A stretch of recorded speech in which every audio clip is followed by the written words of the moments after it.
হিন্দু বেড়া বুঝাইতেছে। আর হে দিনে ভারতের ঘটনা, হিন্দু বেড়া বুড়া মানুষ, এই 1.5 মাস আগের ঘটনাটা ফেসবুকে আছে, আপনারা চাইলে আমার সেক্রেটারির কাছে সেভ করা আছে, দেখাইতারো। এই বুড়া বাবা ফিরিস্তি খুইল্লা, দাঁত নাই, গাল বাইঙ্গা গর্ত হয়ে গেছে গা, হিন্দু বেড়া ভারতে।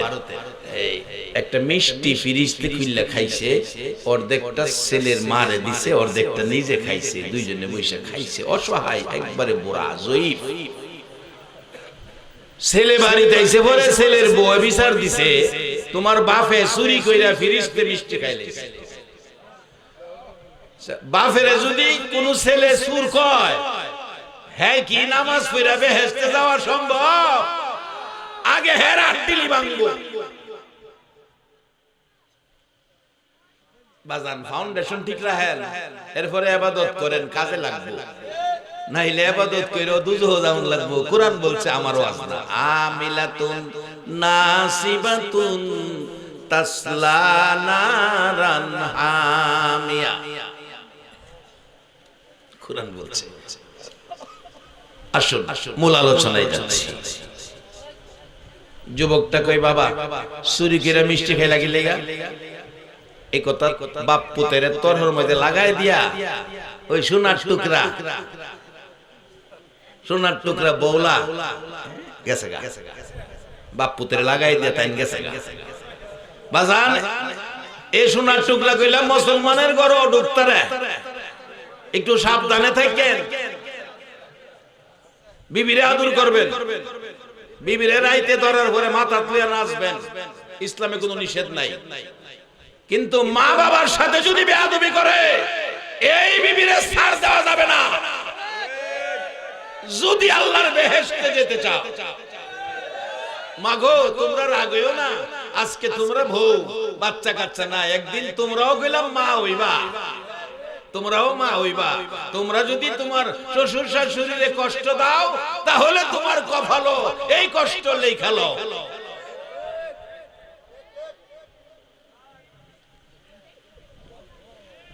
বাজান সমাজ সুন্দর করতে হইব, ইসলাম বুঝতে হইব। ইসলামে যাই ঝামেলা বলতে কোনো জিনিস ইসলামের ভিতরে নাই, যা আছে সব শান্তি, যার বাস্তব। আপনারা যে বৈশা রয়েছেন, মিথ্যা কথা কইেন না। এই গভীর রাত্রে ইমানি শক্তিতে কথাটা বলবেন। আপনাদের কাছে কি অশান্তি লাগে? কারোর সাথে কারো কোনো তিক্ততা আছে? ধাক্কাধাক্কি, হিংসা? পতলি মানুষ যদি বাজারও থাকতেন, কয়টা তরাতরি যত কোনো হইলই রে, এই মেয়ে দেখো না, তুমি তো আমার ভাবা ভাড়া মারছো, দেখবেন অনর্থক একটা ধাক্কাধাক্কি দিলে।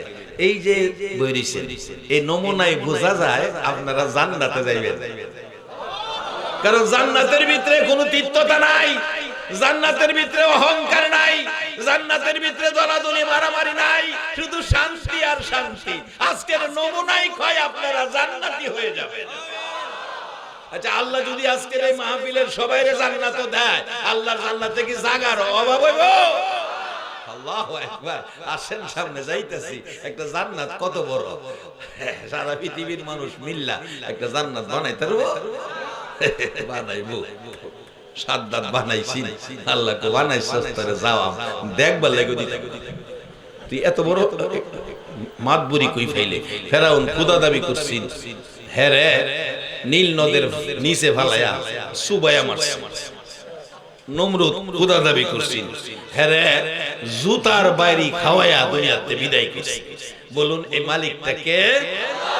আর আমরা যারা আখিরি নবীর উম্মত, আমরা যেদিন দুনিয়ার থেকে বিদায় হব, নবীর প্রেম, নবীর আদর্শ, কোরআনের দেখানো রাস্তায়, এদিন জান্নাতি ফেরেশতারা আপনার ফুলের মালা, জান্নাতি তাজা ফুলের মালা লইয়া আপনার সামনে দাঁড়িয়ে থাকবে, চক্ষুটা বন্ধ করবে আর ফুলের মালা তোদের গলায় পরাইয়া দেবে।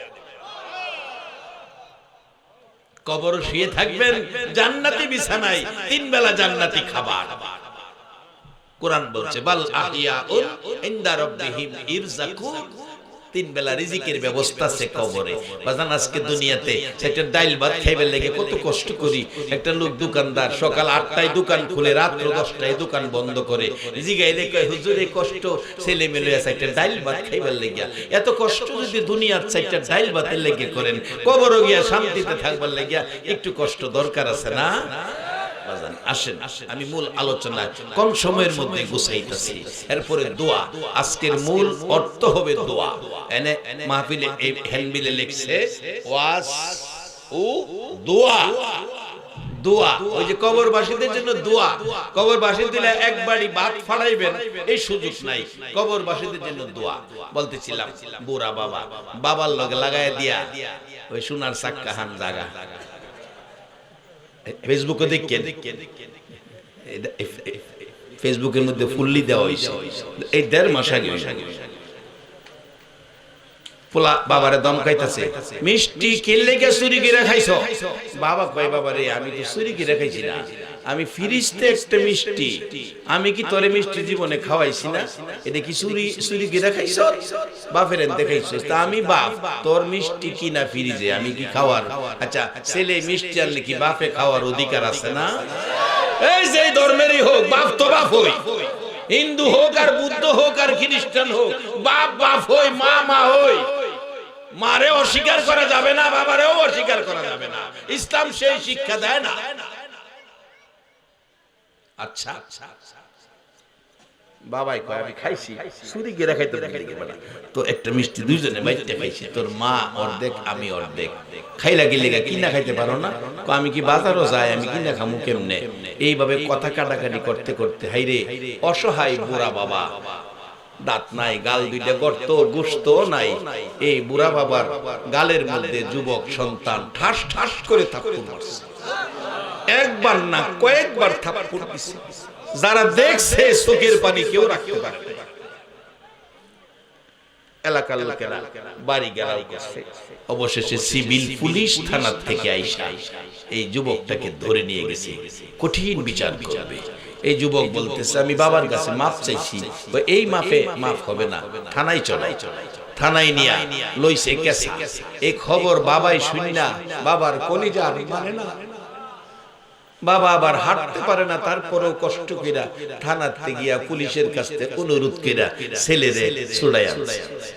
বাবার কাছে বইয়া ডাকতেছে, রে পৃথিবীর মানুষেরা, আমার মতো অপরাধ তোমরা কেউ করো না। মা বাবার উপরে কেউ হাত তুলো না, মা বাবার উপরে কেউ হাত তুইল না। আমি যে অপরাধ করেছি আর এই অপরাধ আমি করব না, তোমরাও আমার মতো অপরাধ করো না। আবার এই ফেসবুকে এই কথাগুলো ছাড়ছে। বাবারা ভাইয়েরা, মা বাবার সাথে এই ব্যবহার যদি কেউ করো, মনে রাখো তোমার জান্নাত নসিব হবে না। আরে বাবারা, ভাই বোনেরা বলল লাশ পাঠাও। এবার বলছে যুবক, মার কাছে টেলিফোন করছি, ৮০,০০০ টাকা আছে, লাশ তো তারা চাই, বলুন লাশ কার কাছে পাঠাবো? মা কান্দে আর ডাকে, বাবা গো ভিক্ষা চাই, আমার বাবার লাশ আমার কাছে পাঠাও। 10 মাস 10 দিন পেটে লইয়া কষ্ট করেছি, প্রসব ব্যথায় 3 দিন গলা কাটা মুরগির মতো লাফাইছি, সন্তান ভূমিষ্ঠ হয়েছে, 3 ঘন্টা জ্ঞান হারা হয়ে পড়ে আছি, ওয়া ওয়া করে কাঁদছে, জ্ঞান ফিরছে। রে বাবা, 2টা হাত বাড়াইয়া বলছি, কে কান্দে রে? দে আমার সন্তান আমার কোলে দে। মহিলারা বলছে গোসল করাইতেছে, গোসল করাইয়া দেওয়া হবে না, গোসল লাগবে না। 10টা মাস 10টা দিন কষ্ট করছি, প্রসব ব্যথার যন্ত্রণা সহ্য করছি, দে দে আমার বাবারে আমার কোলে দে। রক্ত মাখা 2 গালে 2টা চুমো দিলে আমি মায়ের সব ব্যথা দূর হয়ে যাবে। আজকে আমি টাকা চাই না, আমার বাবার মরা লাশটা আমার বুকে দাও।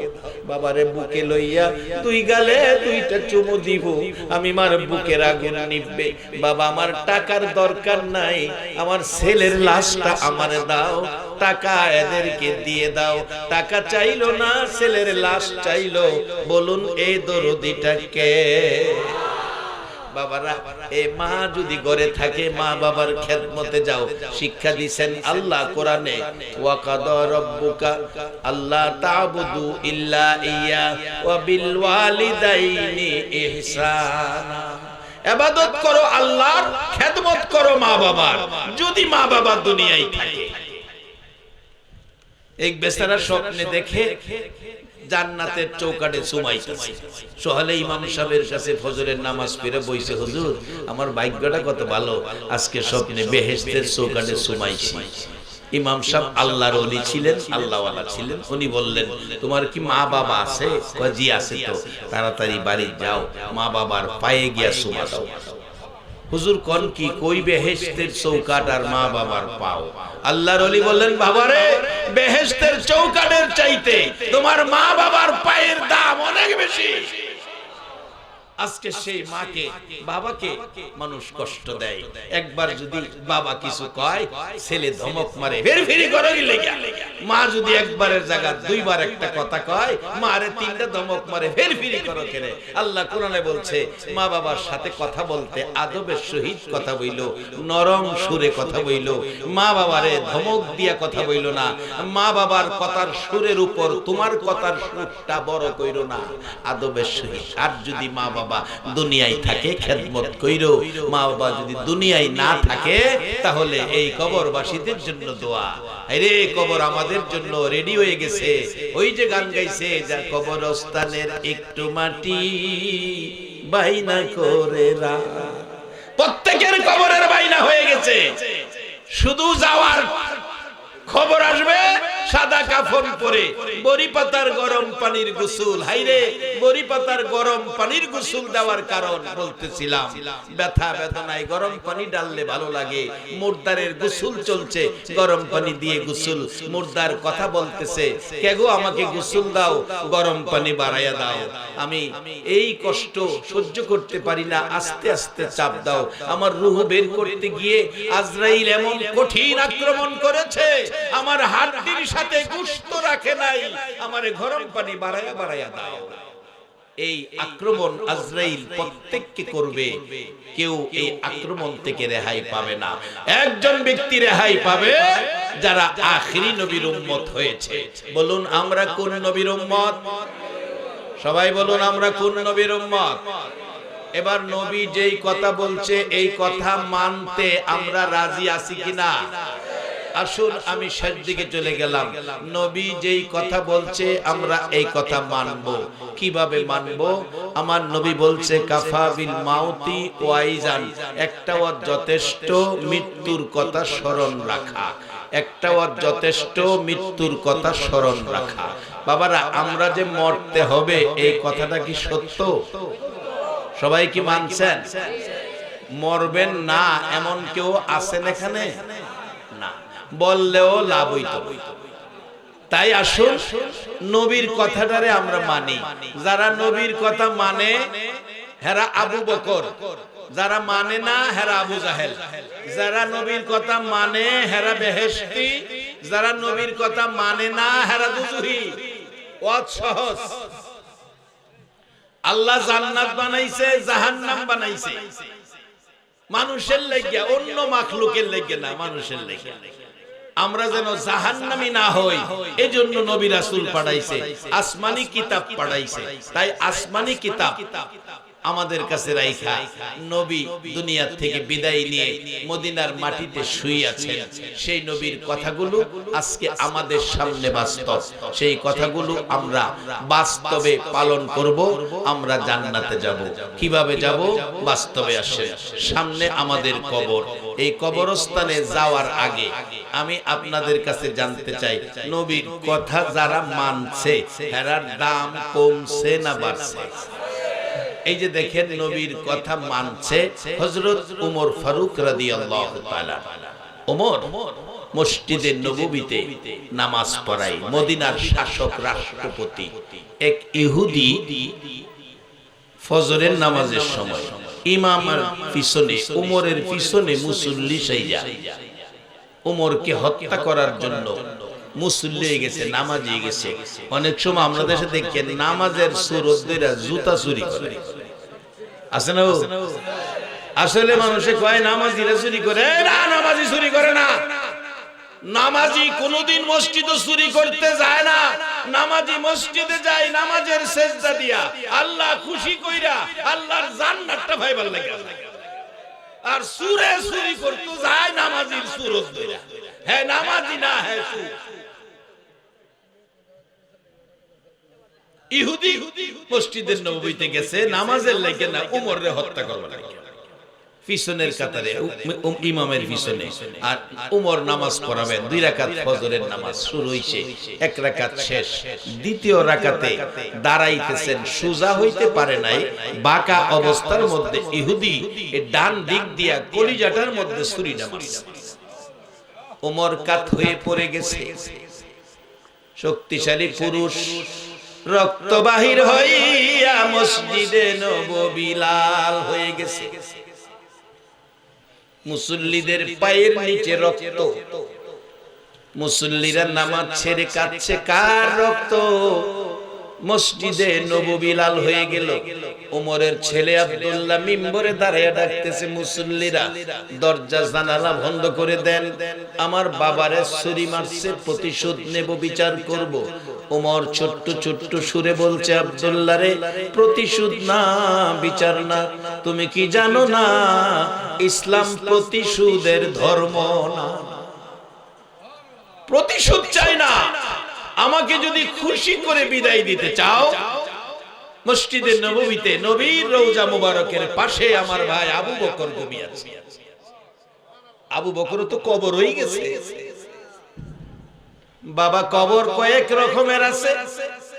আসুন কবর ফয়সালা করি, কে কোন কবরে যাবেন। কোরআন বলছে কবরের মধ্যে 3 বেলা খাওয়াবে। হাদিসে রাসূল বলছে কবরে 99টা সাপ থাকবে। 2টা কবরের ব্যবস্থা আছে। বাজান, কবর যখন সামনে যাইতেই হবে, না যায়া উপায় নাই। এবার আসুন কোন কবরে যাবেন ফয়সালা করি। একটার মধ্যে খাবার, আরেকটার মধ্যে সাপ। এমন বিষাক্ত সাপ গো, রাসূল বলছেন একটা সাপ যদি কবরস্থান থেকে বাহির হইয়া মাথাটা বাহির করে একটু শ্বাস ফেলাইতো, এই সাপের বিশ্বের অ্যাকশনে সারা পৃথিবীর গাছগাছরা জ্বলে পুড়ে ছাই ছাই হয়ে যাইতো। এমন পুরাই পুড়তো, কিয়ামত পর্যন্ত এই জমিনে একটা গাছ জ্বালাইতো না। এই জাতীয় 99টা সাপ কবরে। আর আল্লাহ বলছে, বন্ধু তোমার উম্মতের লাগি আমি খাবারের ব্যবস্থা করতেছি। বাবারা ভাইয়েরা, একটা খাবারের ঘর আর একটা হলো সাপ বিচ্ছুর ঘর। ওমর কবরে যাচ্ছে, ডাকতেছে, বাবা গো আব্দুল্লাহ রে, নবীর পাশে আমার ভাই আবু বকর জান্নাতি ফুল বাগানে ঘুমিয়েছে, যদি পারো মা আয়েশার কাছ থেকে অনুমতি লইয়া নবীজির পাশে আমারে শোয়া দিও। বাবারা, নবীর পাশের কবরে যদি শোয়া যায়, বলুন ভাগ্য ভালো না খারাপ? নবীজির কবরের পাশে শুইতে আপনারা কে কে রাজি আছেন? একটু হাত তুলে দেখান। মাশাআল্লাহ, নারে তাকবীর, নারে রিসালাত। আল্লাহ হাত তুলছে নবীর কবরের রওজা পাকের পাশে শোয়ার জন্য। মাবুদ রে, রওজার পাশে যদি শোয়ার সুযোগ নাও দাও, যেদিন বাংলার জমিনে কবরে শুইব, সেদিন মদিনার নবীরে আমার কবরে পাঠিয়ে দিবে। আইবো বাজার, নবী আইবো। নবীর সাথে সম্পর্ক থাকলে নবীরে চিনবেন, আর সম্পর্ক না থাকলে তো নবীরে চিনতেন না। আসেন, শর্ট করে ফেলাইছি, দোয়া হয়ে যাবে। এবার ওমর বলছে, একটু দেখো আমার এনে নবীজির পাশে শোয়াইতে হবে। আব্দুল্লাহ দৌড়ে গেছে মা আয়েশার কাছে, মা আমার বাবাকে ছুরি মারছে, কিছুক্ষণের মধ্যে বাবা বিদায় হয়ে যাবে, একটু অনুমতি দেন, নবীজির পাশে বাবা শুইতে চায়। মা আয়েশা বলছেন, আমি তো অনুমতি দিতে পারবো না। আবার মনে মনে ভাবতেছেন, আশা ছিল রে আব্দুল্লাহ আমার নবীর এক পাশে আমার বাবা আবু বকর শুইয়াছেন, আর এক পাশে আমি আয়েশা সিদ্দিকা শুইব। তোমার বাবা আবদার করেছে, আমি তো ফয়সালা দিতে পারি নাই, তুমি অপেক্ষায় থাকো, আমি নবীজির কাছ থেকে অনুমতি নিয়ে আসি। বলুন নবীজি রওজা পাকে এখনো জিন্দা আছে কিনা? আমার নবী কেমন অবস্থায় জিন্দা, অস্বীকার করার মতো কোনো সুযোগ নাই। বাবা যারা অস্বীকার করব সেই দলের আলেম মাসিক মদিনা লিখেছেন। মাসিক মদিনা মহিউদ্দিন খান সাহেব দুনিয়ায় নাই, মাসিক মদিনায় লিখেছেন। ইরাক থেকে একটা যুবক আহমদ রেফাই নাম নবীজির রওজা জিয়ারতে মদিনায় গেলেন। যুবক মানুষ চারদিক ঘুরতেছে আর ডাকতেছে, নবী গো ইরাক থেকে আসছি জিয়ারতের জন্য। জিয়ারত শব্দের আরবি বাংলা হইল সাক্ষাৎ। নবী গো সাক্ষাতে আসছি, সাক্ষাৎ যদি না দেন আসার সার্থকতা নাই, সাক্ষাৎ দিতে হবে, সাক্ষাৎ দেন। ডাকাডাকি করলো, জবাব নাই। অবশেষে 1,17,000 হাজী, তখন ঘরদর ছিল না, চারপাশে দাঁড়িয়ে আছে। আহমদ রেফাই নবীর পাগল রে, নবীর পাগল রে, ইব্রাহিমপুরের জমিনে রে নবীর পাগলেরা। মক্কায় নবীর জন্ম, মক্কাবাসী নবীরে মানলো। কে গো তোমরা? আজকে 1500 বছর পর 6500 কিলোমিটার দূর নবীর ভালোবাসায় বসে আছো। মক্কাবাসী নবীরে মক্কায় থাকতে দিল না। আজকে একটা ভালোবাসার অন্তরের কথা আপনাদের কাছ থেকে শুনতে চাই। নবী মক্কায় জন্ম, মক্কায় থাকতে দিল না, মক্কা থেকে হিজরত করে মদিনায় গেল। মদিনাবাসী নবীরে পাইয়া গ্রহণ করে নিল। নবী যদি মদিনায় না যাইয়া বাংলাদেশের ইব্রাহিমপুরের জমিনে নবী আসতো, বলুন এই নবীরে গ্রহণ করে আপনারা নিতে রাজি আছেন কিনা? কে কে রাজি? আবার আল্লাহর হাত তুলে দেখা। আল্লাহু আকবার। ইয়া রাসূল, ইয়া রাসূল। হযরত মাওলানা হাফেজ তুমাতুল হোসেন গৈরাবী সাহেব, নারায়ে তাকবীর। বাজান আপনারা যে হাত তুলছেন, নবীরে ভাইলে ভালোবাসা দিলেন, আল্লাহ দেখছেনিও বাজান। এটাই নাজাতের জন্য হাসরে উসিলা হয়ে যেতে। আল্লাহ খালি সুযোগ খুঁজবো হাসরে, আখিরি নবীর উম্মতের কোন পয়েন্টে মাফ করব। আর যেই কোটে বিচারপতি আল্লাহ উকালতি করবেন নবী মুহাম্মদুর রাসূলুল্লাহ, আর কেউ কথা বলার ক্ষমতা পাইতো না। ওমর ডাকতেছে, বাবা অনুমতি নিয়ে আসো। অনুমতি দেওয়ার ক্ষমতা রোজার ভিতর থেকে নবীর আছে কিনা? এই বিশ্বাস কি আপনাদের আছে? যারা বিশ্বাস করতো না, হেরার কিতাবের লেখা মাসিক মদিনায় লিখছে, আহমদ রেফাইর জীবনী। যুবক ছেলে ঘুরতেছে না, ডাকতেছে নবী গো সাক্ষাৎ। সাক্ষাৎ পায় না, অবশেষে কয় নবীজি হুসাইন যে বড় আদর করত, এবার হুসাইন ওই ডাকতেছে, না না না না আমি হুসাইন।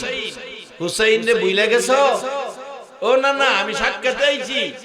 না না গো আমি হুসাইন। হুসাইনের অভিনয় কইরা আহমদ রেফাই হুসাইনের অভিনয় কইরা নানা ডাকতেছে। এই ডাকটাও নবী সহ্য করতে পারলো না। হুসাইনের মহব্বত আর যেন নবী মানতে পারে নাই। মাসিক মদিনায় লেখে 1,17,000 হাজির সামনে হুসাইনের অভিনয় করে আহমদ রেফাই ডাকছে, নানা কইয়া সাক্ষাৎ করত।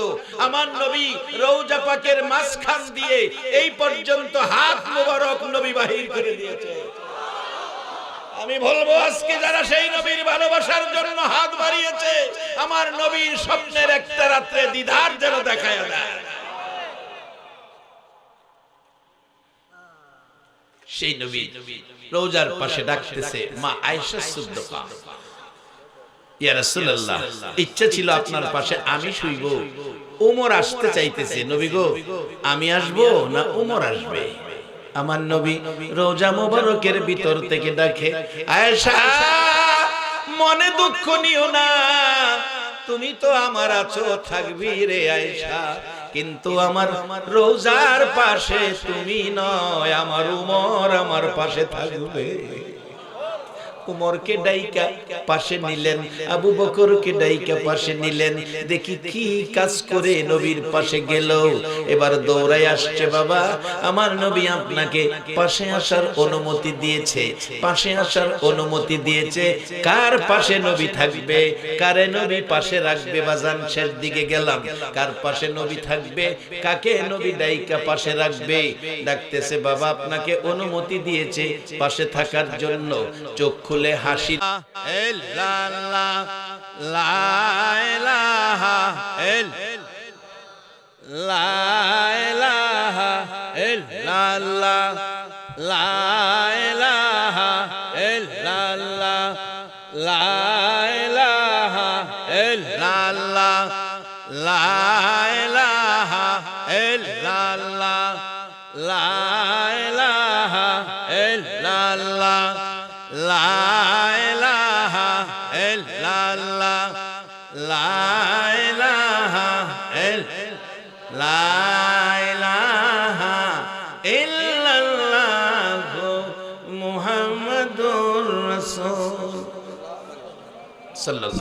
বাজান শেষ দিকে দোয়া হয়ে যাবে।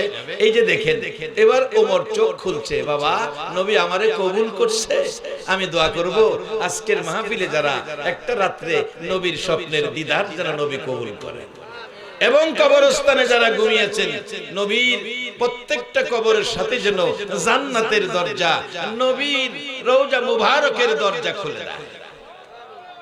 কারে আল্লাহ, কারে নবী এই জায়গায় পছন্দ করেন, কবুল করেন, বাজান লক্ষ্য করেন।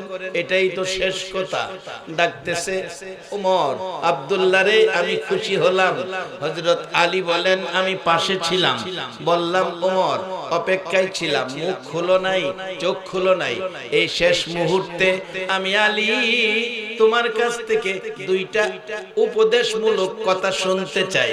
ওমর বললেন, আলী আমার কাছ থেকে দুইটা কথা শোনার আগে তোমার কাছ থেকে একটা কথা শুনতে চাই। আলী বললেন, ওমর কি কথা শুনবা ভাই? আমি ওমর কালিমা পড়ে নবীর উম্মত হওয়ার পর জীবনে এক ওয়াক্ত নামাজ ছাড়ি নাই। আজকে 2 রাকাত ফজরের নামাজ পড়াইতেছিলাম, একটা রাকাত পড়ানোর পর আমারে ছুরি মারছে, একটা রাকাত নামাজ আদায় হয় নাই, বাকি আছে। ওমর রে আমারে দরে দরে দাঁড় করাইয়া দে, আর আমার কানে কানে বলে দে ফজরের নামাজের সময় আসেনি। আমি ওমর কবর যাওয়ার আগে বাকি রাকাত নামাজ আদায় করে যাইতে পারবো নি। বাজান নামাজ বাকি নাই, কবরও যাবেন, আমার নবী আপনার পাশে থাকবে। আল্লাহর কসম, নবী আপনার বিপদের সঙ্গী হয়ে যাবে। আরেকটা দাবি, গুরুস্থানের কবরস্থানের মানুষের জন্য আজকের এই মাহফিল, এই কবর আমাদের জন্য। ওই লোকের গজল, গুরুস্থানের একটু মাটি বাইনা করে রাখে রে, গুরুস্থানের একটু মাটি বাইনা করে রাখ। যারা কবরে গেছেন তাদের জন্য দোয়া। আগামী বছর এই মাহফিলে আমরা শ্রোতা হতে পারবো, আমি বক্তা হতে পারবো, এই গ্যারান্টি আছে? কোরআন বলছে, অমাল হায়াতুদ দুনিয়া ইল্লা মাতাউল গুরুর। কোনো গ্যারান্টি নাই, কারণ যে জিনিস কোম্পানি বানায় গ্যারান্টি দেয়, ওয়ারেন্টি দেয়। আল্লাহ যে আমরারে বানাইছে গ্যারান্টিও নাই, ওয়ারেন্টিও নাই। কুলিকাল ইনসানু যায়ফা। বাজানো কবরস্থানের একটু মাটি বাইনা করে রাখ, এই মাটিটা যেন মদিনার নবীর সঙ্গে যোগ থাকে। সেই জন্য আজকের অসহায় কবরবাসীদের দুয়ার মাহফিল প্রত্যেক বছর হোক। ৫ম বার্ষিকী চলে যাইতেছে, আমি এখানে একটা সোনার টুকরা সন্তান চাই। হুজুর আমার মা নাই, বাবা নাই, এই মাহফিলে এত মানুষ মিলে দোয়া হবে, আমার মার জন্য বাবার জন্য দোয়া করবেন। আগামী বছর মাহফিলটা হলে আমি ৫,০০০ টাকা দিব, দেখি এমন একটা সোনার চাক্কা সন্তান কে আছেন দেখি আগামী বছর 5,000 টাকা দিবেন, 1 বছর পরে মাহফিল, 1 বছর একটা সর্দি জ্বরে বাঁচাইয়া দিলে আল্লাহ 5,000 টাকা বাইচা দেবে। আরে উষ্ঠে খাইয়া কইরা মুখটা সিরা গেছে, একটা উষ্টাতে বাঁচাইয়া দিলে 5,000 টাকা বাইচা দেবে। মুখলেস মিয়া ইব্রাহিমপুর 5,000 টাকা, সবাই বলো মারহাবা। মাশাআল্লাহ, খুব সহজে পেয়ে গেলাম। আল্লাহ এই এলাকায় তোমার রহমতের চাদর দিয়ে পুরা নবীনগরের মানুষকে শান্তিতে রাখো। আল্লাহ এই এলাকার সন্তানদেরকে মা বাবা কি জিনিস বুঝার তৌফিক দাও, মায়ের পায়ের নিচে জান্নাত এই বুঝার তৌফিক এই এলাকার সোনার সন্তানদেরকে দাও।